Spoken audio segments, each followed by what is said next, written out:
मी निघतो डहाणू स्टेशनवरून सीधा चर्चगेट. आपली इंडियन टीम फायनलचा वर्ल्ड कप घेऊन सेलिब्रेशनसाठी मरीन लाईन ते वानखेडे स्टेडियमपर्यंत जाणार होती.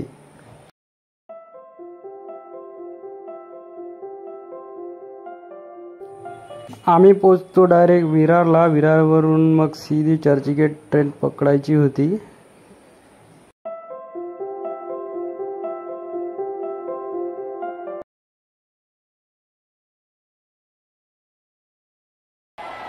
चर्चगेट स्टेशनला पोचता एवढी पब्लिक आली होती की तिथे खूप गर्दी जमली होती आणि एवढा जल्लोष चालू होता की सांगायला नको.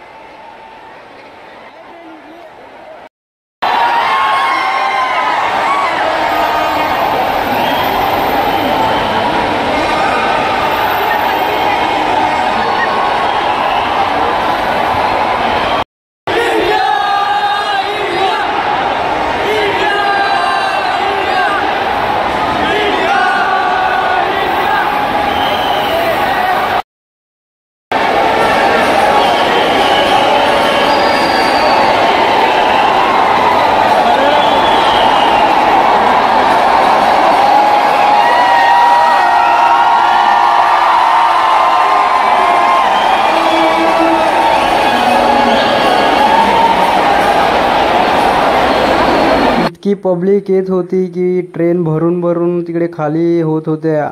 एवढा यंग पब्लिक होती की हे दृश्य पाहून संगीत झालं.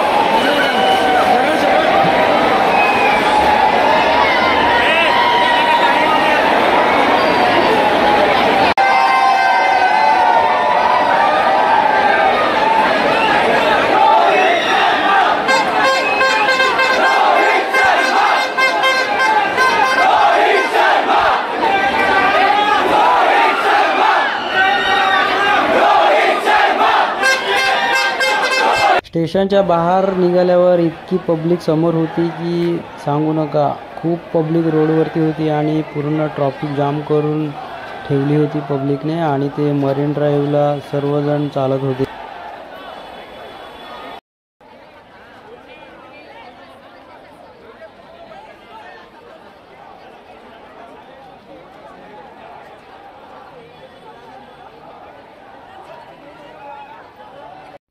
पब्लिकसोबत चालताना माझाही उत्साह खूप वाढला होता, कारण की वातावरणच तसं तयार झालं होतं की पब्लिक तिकडे खूप जल्लोष करत होती. जेव्हा मरीन लाईनच्या मेन स्पॉटवरती मी पोचलो तेव्हा तिकडे एवढी पब्लिक होती, पूर्ण रोड जाम झाला होता आणि चारी भोवती एवढी पब्लिक होती की माझ्या नजर पुरेना. जिथे नजर जाईल तिकडे पब्लिकच पब्लिक दिसत होती.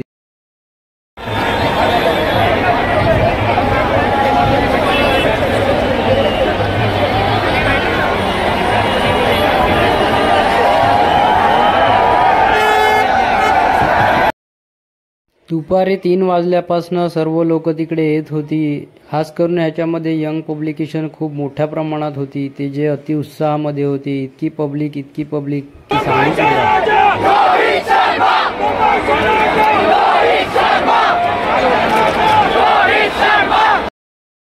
स्टेडियमच्या बाजूने एवढ्या मोठ्या प्रमाणात पब्लिक येत होती मुंबई चर्चगेट या मेन रोडवरती की बापरे बाप सांगूच नका. इतकी भयानक पब्लिक होती. पूर्ण रोड तिकडे जाम झाला होता. एकही गाडी जात नव्हती.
क्रिकेट हा खेळ नव्हे, इंडियासाठी तो इमोशन आहे, हे किती वेळा सिद्ध झालेलं आहे.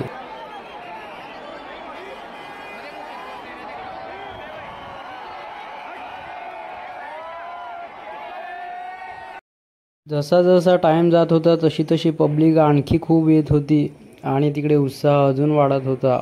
ना पावसाची चिंता ना तुफानाची चिंता. पब्लिक येत होती आणि येतच. आता संध्याकाळचे 7 वाजले होते तरी पब्लिक तिथून हलत नव्हती आणि वाट पाहत होती.